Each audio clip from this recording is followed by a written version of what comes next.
नमस्कार बच्चों, सभी को सुप्रभात। 9th क्लास हिंदी की कक्षा में आपका स्वागत है। आज मैं आपको हिंदी की किताब क्षितिज भाग 1 का पाठ गद्यगंट का पाठ 5 पढ़ाने जा रही हूँ, जिसका शीर्षक है नाना साहब की पुत्री देवी मैना को भस्म कर दिया गया। बच्चों, सबसे पहले मैं इस कहानी की लेखिका का परिचय बताऊंगी। चपला देवी का जो साहित्यिक परिचय है वो मैं बताऊंगी आपको। चपला देवी अपने समय की गुमनाम लेखिकाओं में से एक हैं। उनका जीवन परिचय अभी हमें उपलब्ध नहीं हो पाया है और उनकी रचना को पढ़कर हमें निम्नलिखित साहित्यिक विशेषताएं हमारे सामने आती हैं। चपला देवी का जो साहित्यिक युग है वो अपने आप में संघर्ष को व्यक्त करता है। उन्होंने स्वतंत्रता संग्राम के एक अछूते प्रसंग को उठाया है और उनके जितने भी स्वतंत्रता संग्राम के संबंधित जितने भी वर्णन हैं वो अत्यंत ही सजीव और वास्तविक हैं और उन्हें पढ़कर स्वतंत्रता संग्राम की झांकी सामने उपस्थित हो जाती है। बच्चों, इनकी जो भाषा शैली थी वो संस्कृत निष्ठ थी और कुछ कुछ हिंदी और अंग्रेजी और उर्दू शब्दों का भी प्रयोग किया गया है और उनकी वाणी में करुणा और देशभक्ति जगाने की अद्भुत क्षमता है। बच्चों, द्विवेदी युग की लेखिका चपला देवी का व्यक्तित्व एवं कृतित्व हमें उपलब्ध नहीं हो पाया है। उनके बारे में हमें विस्तृत जानकारी उपलब्ध नहीं हो पा रही है। स्वतंत्रता आंदोलन के दौरान पुरुष लेखकों के साथ साथ अनेक महिलाओं ने भी अपने अपने लेखन से आजादी के आंदोलन को गति दी थी और उनमें से एक लेखिका चपला देवी भी रही है। कई बार अनेक रचनाकार इतिहास में दर्ज होने से रह जाते हैं, तो इसी प्रकार से चपला देवी भी उनमें से एक है जिनका इतिहास में नाम दर्ज होने से रह गया। ये एक ऐतिहासिक सच्चाई है। जो जो पाठ हम पढ़ने जाएंगे वो 1857 की क्रांति के विद्रोही नेता धुंधुपत नाना साहब की पुत्री बालिका देवी मैना को आजादी की नन्ही सिपाही थी, जिसे अंग्रेजों ने जलाकर मार दिया था। बालिका मैना के बलिदान की कहानी को चपला देवी ने हमारे सामने प्रस्तुत किया है और इसे अभी हम पढ़ने जा रहे हैं। बच्चों, नाना साहब की पुत्री अ, नाना साहब की पुत्री देवी मैना को भस्म कर दिया गया पाठ का शीर्षक है। सन 1857 ईस्वी के विद्रोही नेता नाना साहब कानपुर में असफल हो गए थे। जब वो भागने लगे तो अपने महल से अपनी पुत्री को साथ ले जाना भूल गए थे। तो देवी मैना जो थी वो बिठूर में पिता के महल में रहती थी और विद्रोही दमन करने के बाद अंग्रेजों ने बड़ी क्रूरता से उस निरीह और निरपराध देवी को अग्नि में भस्म कर दिया और उसका रोमांचकारी वर्णन पाषाण हृदय को भी एक बार तो द्रवीभूत कर देता है। बच्चों, तो मैं कहानी आपको बताने जा रही हूँ। कानपुर में भीषण हत्याकांड करने के बाद अंग्रेजों का सैनिक दल बिठूर की ओर बढ़ गया और बिठूर में नाना साहब का राजमहल लूट दिया गया। उसमें बहुत ज़्यादा धन संपत्ति अंग्रेजों को प्राप्त नहीं हो पाई थी। वो वहाँ से जब महल की छानबीन करने लगे तो महल में उन्हें बहुत कम संपत्ति मिली थी। उसके बाद अंग्रेज सैनिक दल ने तोपों से महल को भस्म करने के लिए तोपें लगाई वहां पर। तो देखा कि महल के बरामदे में एक बहुत ही सुंदर कन्या आकर खड़ी हुई है। तो सेनापति जो था, अंग्रेज सेनापति, उसका नाम हे था। तो सेनापति हे ने देखा कि एक सुंदर बालिका, जब हमने महल को लूटा तब तो हमें वो बालिका नहीं दिखाई दी और अब ये बालिका वहां कैसे आ गई। तो बालिका ने जैसे वो गोले बरसाने लगे तो बालिका ने उसे मना कर दिया और सेनापति है उसे देखकर मोहित हो गया उस पर और उसकी अल्प वयस यानी उसकी कम उम्र और उसकी बातों को सुनकर वो उसकी तरफ आकर्षित हो गया। तो सेनापति ने उससे पूछा कि तुम क्या चाहती हो। तो बालिका ने शुद्ध अंग्रेजी शब्द में उनसे कहा कि क्या आप इस महल पर कृपा कर सकते हो, महल की रक्षा कर सकते हो। तो सेनापति ने कहा कि तुम्हारा इसमें क्या उद्देश्य है। बालिका ने कहा, मकान गिराने में आपको क्या मिलेगा।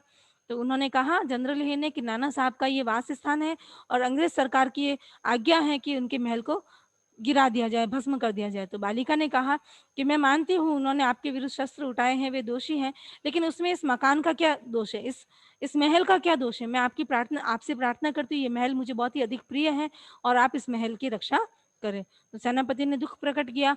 उन्होंने बहुत उससे कहा कि देखो सरकार का आदेश है और मैं उनके आदेश को नहीं टाल सकता और उनके आदेश का पालन करना मेरा कर्तव्य बनता है। इस प्रकार से जनरल हे के सामने उस बालिका ने बहुत अनुनय विनय की। वो नहीं माने, लेकिन उनको दया भी बहुत आ रही थी। तो बालिका ने उनसे कहा कि आप शायद मुझे नहीं जानते, मैं आपकी पुत्री मैरी की सहेली हूँ और मैरी कुछ समय पहले मेरे पास आती थी, उसकी एक चिट्ठी भी मेरे पास है। मुझे पता है उसकी मृत्यु हो गई है। आप भी उसको लेकर हमारे यहाँ आते थे। आप जिस तरह से मैरी को प्रेम करते थे उसी तरह से आप मुझे भी प्रेम करते थे। तो उस समय जनरल है को याद आता है कि वास्तव में ये तो नाना साहब की पुत्री है देवी मैना, और ये मेरी पुत्री की सहेली, उनको याद आता है। तो वो कहते हैं कि देखो, मैं अंग्रेज सरकार के आदेश को तो नहीं टाल सकता, हाँ मैं तुम्हारे महल को बचाने की कोशिश जरूर कर सकता हूँ। तो जिस समय वो बात कर रहे थे, तो उसी समय जनरल आउटरम वहां आता है। तो वो उससे भी बड़ा सेनापति था, तो वो आता है। तो जैसे वो आता है तो बालिका कहीं छुप जाती है, और उससे जनरल आउटरम उनसे कहते हैं कि अभी तक महल को भस्म क्यों नहीं किया गया। तो सेनापति है उनसे कहते हैं कि क्या महल को बचाया नहीं जा सकता। तो आउटरम को बहुत गुस्सा आता है। आउटरम कहते हैं कि तुम इस तरह से बातें क्यों कर रहे हो, सरकार का आदेश है, लॉर्ड कैनिन का आदेश है कि महल को हमें भस्म करना है। तो उन्होंने कहा कि हम कोशिश तो कर सकते हैं। तो उन्होंने कहा ठीक है, हम एक तार भेज सकते हैं। जनरल हे ने, सॉरी, सेनापति हे ने कहा कि हम उनको एक तार भेजकर उनसे ये अनुनय तो कर ही सकते हैं कि महल को बचा दिया जाए और उनकी पुत्री को भी बचा दिया जाए। तो इस तरह से जनरल आउटरम ने कहा कि आप इस तरह की बातें क्यों कर रहे हैं, सरकार का आदेश है, हमें सरकार के आदेश को मानना है। तो जनरल हे को गुस्सा आया और वो वहां से चले गए। उस समय वो तो वहां से चले गए, लेकिन आउटरम ने सैनिकों को आदेश दिया कि पूरे महल को छानबीन, पूरे महल की छानबीन कर दी जाए, बालिका को ढूंढा जाए। लेकिन पूरे महल को ढूंढा, लेकिन बालिका कहीं भी नहीं मिली। इस तरह से उसी दिन शाम के समय वहां के जो लॉर्ड जनरल कैनिन जो थे, उनका तार आया और उसमें ये लिखा हुआ था कि मंत्रिमंडल, लंदन का जो मंत्रिमंडल मंडल है, उसने निश्चय किया है कि नाना साहब की एक छोटी सी निशानी भी नहीं रहनी चाहिए, इसलिए उनके विरुद्ध कोई कार्य नहीं किया जाए और महल को भस्म कर दिया जाए।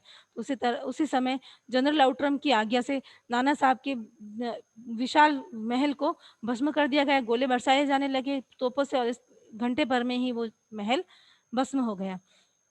उस समय लंदन के प्रसिद्ध टाइम्स पत्र में 6 सितंबर को यह एक लेख में लिखा गया था कि बड़े दुख का विषय है कि भारत सरकार आज तक उस दुर्दांत नाना साहब को नहीं पकड़ सकी जिस पर समस्त अंग्रेज जाति का भीषण क्रोध है।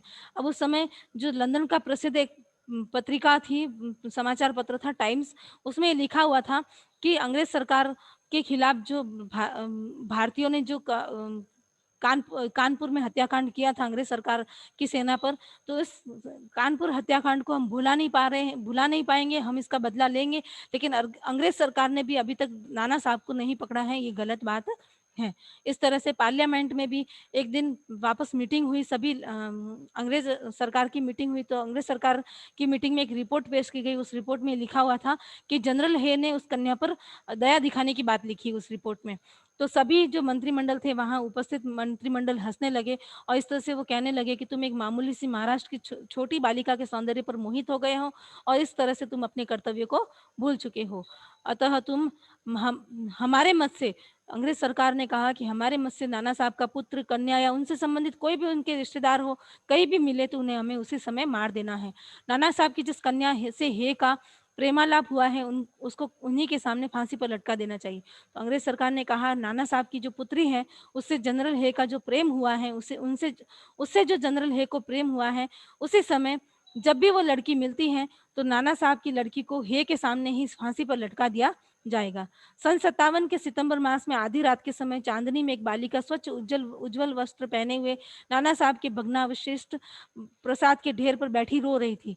तो सितंबर महीने की रात, आधी रात में चांदनी रात थी और सफेद कपड़ों में एक बालिका बैठी बैठी रो रही थी और उस ढेर हुए महल के ढेर पर वहां वो बैठी बैठी रो रही थी। तो वहां से जनरल आउटरम की सेना भी ठहरी हुई थी, वहां जनरल आउटरम की सेना भी आसपास में ही ठहरी हुई थी। तो कुछ सैनिक रात्रि के समय रोने की आवाज सुनकर वहां आए। बालिका केवल रो रही थी, सैनिकों के प्रश्न का कोई उत्तर नहीं दे रही थी। इसके बाद कराल रूपधारी जनरल आउटरम भी वहां आया। तो जैसे ही जनरल आउटरम को ये बात पता चली कि कोई लड़की वहां बैठी बैठी रो रही है, उसको जो पूछा जा रहा है उसका जवाब वो नहीं दे रही है, तो वो वहां आया।